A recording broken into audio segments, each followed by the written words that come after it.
Bonjour et bienvenue sur j'aicompris.com. Dans cette vidéo, on vous propose un exercice pour vous entraîner à étudier les variations d'une fonction. C'est un type de problème qu'on retrouve très fréquemment, donc c'est vraiment très important de bien avoir la méthode en tête.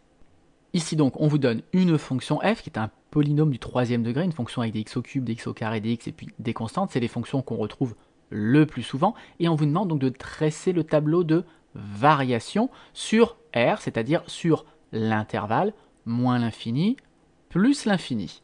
Donc sans plus attendre, je vous invite à faire pause, à essayer de résoudre cet exercice et si vous avez oublié la méthode, eh bien poursuivez la lecture, je vais donner des indications dans un instant.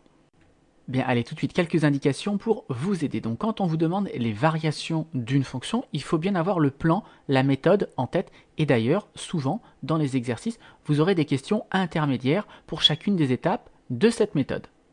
Donc la première étape, ça va être de calculer f' de x, donc de dériver votre fonction. Et donc déjà, c'est très important de savoir dériver une fonction. Et si vous avez oublié comment faire, eh bien vous retrouverez dans la description des liens vers des vidéos où tout cela est expliqué. Ensuite, il faudra déterminer le signe de f' de x. Alors très souvent, f' de x, ce sera une fonction affine ou une fonction du second degré qui sera représentée par une parabole. Et déterminer le signe, c'est savoir quand est-ce que la courbe elle est en dessous ou au-dessus de l'axe des abscisses. Vous pourrez ensuite passer à la troisième et dernière étape, dresser le tableau de variation en utilisant le fait que quand votre dérivée elle est négative, eh bien votre fonction elle est décroissante sur l'intervalle correspondant. Et quand la dérivée elle est positive, eh bien votre fonction elle est croissante sur l'intervalle correspondant. Évidemment, le tableau que j'ai fait, c'est un exemple. Donc maintenant, appuyez de nouveau sur pause, et bien essayez d'utiliser ces informations pour résoudre l'exercice. Et on se retrouve tout de suite après pour la correction. Bien, on passe maintenant à la correction de l'exercice. Donc première étape, on va calculer f' de x, on va dériver notre fonction f, et pour dériver une fonction polynôme, il faut bien avoir en tête le tableau de dérivation des fonctions de référence. Donc on rappelle que la dérivée d'une constante c'est 0, la dérivée de x c'est 1, la dérivée de x au carré 2x et la dérivée de x3, 3x carré. Et donc pour dériver cette fonction, je m'intéresse à chacun des morceaux. Le premier morceau, 1 tiers de x au cube, et bien la dérivée c'est 1 tiers de la dérivée de x au cube. Les constantes multiplicatives on les garde devant, donc 1 tiers de la dérivée de x au cube, la dérivée de x au cube c'est 3x carré, donc ça fait 1 tiers de 3x carré. Moins 3 fois, donc je le garde le moins 3 fois, la dérivée de 3x carré c'est 3 fois la dérivée de x carré, la dérivée de x carré c'est 2x. Et enfin, donc plus 5x, et bien c'est 5 fois maintenant la dérivée de x, donc 5 fois 1, et moins 2, la dérivée d'une constante, c'est 0, donc moins 0. On réduit un petit peu les calculs, alors 1 tiers fois 3, ça c'est quelque chose qu'on retrouve très souvent, mais 3 fois 1 tiers, ça fait 3 tiers, et 3 tiers, ça fait 1. Donc ici, ça va me faire une fois x au carré, je vais noter x au carré, ayez ce réflexe, fois 3 en haut et en bas, on peut simplifier par 3, donc ça nous donne une fois x au carré, ce que je note, x au carré, moins 3 fois 2x, 3 fois 2x, ça nous fait 6x, donc moins 6x, 5 fois 1, 5, et puis moins 0, je ne le note pas, donc voilà, f' de x, notre première étape, c'est x au carré moins 6x plus 5. On passe maintenant à la deuxième étape, on va étudier le signe de f' de x, donc de x au carré moins 6x plus 5. Et ici, on reconnaît une fonction de la forme ax carré plus bx plus c. On reconnaît une fonction du second degré. Ici, mon a, c'est 1, j'ai une fois x au carré. Mon b, c'est moins 6. Attention, n'oublie pas le signe, c'est moins 6b. Et le c, c'est 5. Et vous devez savoir donc que ce type de fonctions, elles sont représentées par des paraboles. Et il y a deux possibilités, soit la parabole, elle est tournée vers le haut ou vers le bas. Lorsque a est strictement positif, elle est tournée vers le haut. Lorsque a est strictement négatif, elle est tournée vers le bas. Et ici, a, il vaut 1. Donc on est dans ce cas de figure. Et donc on l'a dit, pour étudier le signe d'une fonction, eh bien, il faut imaginer comment est la courbe par rapport à l'axe des abscisses. Maintenant que je sais que ma parabole elle est tournée comme ça, il faut que je me pose la question, où est l'axe des abscisses? Est-ce qu'il est en dessous? Est-ce qu'il traverse la parabole? Et pour savoir si votre parabole elle coupe l'axe des abscisses, eh bien il faut résoudre l'équation x carré moins 6x plus 5 égale 0. Si on prend l'exemple de notre fonction, il faut savoir si notre fonction du second degré, elle a des racines. Et pour ça, deux possibilités. Soit on peut utiliser la calculatrice, soit on peut regarder avec le discriminant et calculer delta, le b carré moins 4ac. Et je vous rappelle qu'il y a trois possibilités pour b carré moins 4ac. Soit il est strictement positif et dans ce cas-là, on va effectivement avoir deux solutions, comme ici.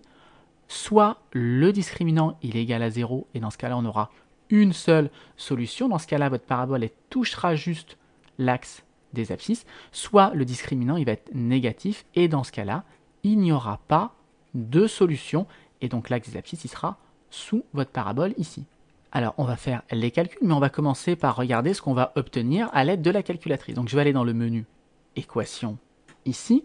On va résoudre une équation avec un polynôme, donc c'est f2. Combien ici de... Quel va être le degré de mon polynôme? Moi j'ai un degré 2 ici, donc je mets f1 pour prendre 2 degrés 2, et je vais rentrer les coefficients a, b et c. Donc a, on l'a vu, c'est 1, b, c'est moins 6, et c, c'est 5. Donc là j'ai rentré a, b et c. Et maintenant, on va tout simplement demander les solutions de l'équation ax carré plus bx égale 0. Et là, on en trouve deux solutions. Il y a 5 et il y a 1. Donc, notre f' de x, quand x égale 1 ou x égale 5, eh bien, ça vaut 0. Quand x va être avant 1 plus petit que 1, f' de x sera positif. Quand x sera entre 1 et 5, f' de x sera négatif. Et quand x sera plus grand que 5, f' de x sera positif. Donc là, on a trouvé le signe de notre f' de x. Donc je vous l'ai dit, on peut retrouver tout ça par le calcul. Donc j'ai pris un petit peu d'avance ici, j'ai rédigé les détails. Donc pour résoudre x carré moins 6x plus 5 égale 0, pour savoir si votre parabole, elle coupe l'axe des abscisses. Première étape, on calcule le discriminant, le delta, b carré moins 4ac. Donc attention ici, votre b c'est moins 6. Donc mettez bien des parenthèses autour de moins 6. C'est le moins 6 qui est au carré. Je vous rappelle que si vous écrivez ça à la calculatrice, par exemple, moins 6 carré, il y a une priorité pour le carré, donc elle va d'abord calculer 6 au carré, 36, et donc après elle va mettre le moins, donc ça va vous faire moins 36. Non, moins 6 au carré, c'est moins 6 fois moins 6, ça fait 36. Donc moins 20, et ça nous donne ensuite 16. Et 16, c'est strictement positif, donc d'après le petit rappel de tout à l'heure, ça veut dire qu'on a deux solutions pour l'équation. Et pour trouver les deux solutions, je vous ai rappelé les formules, c'est moins b moins racine de delta sur 2a, et moins b plus racine de delta sur 2a. Donc je remplace delta par 16, donc racine carrée de 16, c'est 4, 4 fois 4, ça fait 16. Le b, je l'ai remplacé par moins 6, donc moins 6, ça fait plus 6. Et donc voilà ce qu'on obtient, et on récupère bien 1 et 5. Donc on présente le signe de f' de x à l'aide d'un tableau. En fait, on commence le tableau de la question 3. Donc on l'a vu, quand x vaut 1 ou 5, eh bien f' de x égale 0. Avant 1, la courbe elle est au-dessus de l'axe des abscisses, ça veut dire que f' de x est strictement positif. Quand x est entre 1 et 5, la courbe elle est sous l'axe des abscisses, donc ça veut dire que f' de x est strictement négatif. Et quand x est après 5, eh bien f' de x est strictement positif. Et je vous rappelle qu'on sait que la parabole elle est orientée dans ce sens parce que notre a est strictement positif, puisque notre a ici c'est 1. Et on peut maintenant trouver les variations de notre fonction f. C'est notre troisième étape. On l'a dit, lorsque la dérivée est strictement négative, vous avez une fonction strictement décroissante sur l'intervalle correspondant. Lorsque la dérivée est strictement positive, vous avez une fonction qui est strictement croissante sur l'intervalle correspondant. Donc là, sur l'intervalle moins l'infini 1, notre dérivée est strictement positive, donc notre fonction, elle est strictement croissante. Sur l'intervalle 1,5, la dérivée est strictement négative, donc notre fonction est strictement décroissante, et sur l'intervalle 5 plus l'infini, la dérivée est strictement positive, donc la fonction, elle est strictement croissante. Alors on peut vérifier tout ça à l'aide de la calculatrice, donc on va aller dans le menu graphe, et dans le menu graphe, eh bien on va rentrer notre fonction. Alors on fait attention, on rentre bien la fonction f, on va faire afficher la courbe de f, et on va comparer avec nos variations. Donc je l'ai rentré ici, donc on va faire draw, f6 pour la dessiner. Et donc, regardez maintenant, on a une fonction départ qui est strictement croissante, c'est bien le cas ici, croissante jusqu'en 1, mais regardez ici, c'est pas mal, en 1, on voit qu'elle commence à décroître, elle est décroissante jusqu'en 5, si on compte 1, 2, 3, 4, 5, on a bien ici jusqu'en 5 une fonction qui est décroissante, et après qui redevient croissante. Donc c'est toujours important sur ce type d'exercice de vérifier à la calculatrice que vos résultats sont cohérent. Alors souvent on peut avoir besoin des valeurs qui sont ici. Donc pour trouver la valeur qui est là, il faut regarder lorsque x égale 1 que vaut f de x. Donc je vais remplacer x par 1 dans la formule de f de x, pas dans la formule de f' de x. Il ne faut pas confondre. Si vous remplacez x par 1 dans la formule de f' de x, vous allez trouver 0. Donc si je veux trouver cette valeur, je calcule f de 1, donc je remplace x par 1, donc ça va me faire 1 tiers fois 1 au cube. Bon, 1 au cube ça va faire 1, moins 3 fois 1 au carré, plus 5 fois 1, moins 2. Alors là, le calcul, il est assez simple. 1 au carré, ça fait 1, donc fois 1, ça sert à rien, fois 1, ça sert à rien, et on va se retrouver avec moins 3 et moins 2, ça fait moins 5, et plus 5, bah, ça fait 0, et donc il reste juste 1 tiers fois 1 au cube. 1 au cube, encore une fois, ça fait 1. Donc en fait, il nous reste juste ici 1 tiers. Et on peut vérifier sur la calculatrice eh bien, que c'est cohérent. Hein. Regardez, l'image de 1, effectivement, ça semble être 1 tiers, c'est tout à fait cohérent, encore une fois. Voilà, je vous laisse vérifier que lorsque x égale 5, eh bien f de 5 c'est moins 31 tiers, environ moins 10,3, et que c'est bien cohérent avec la courbe.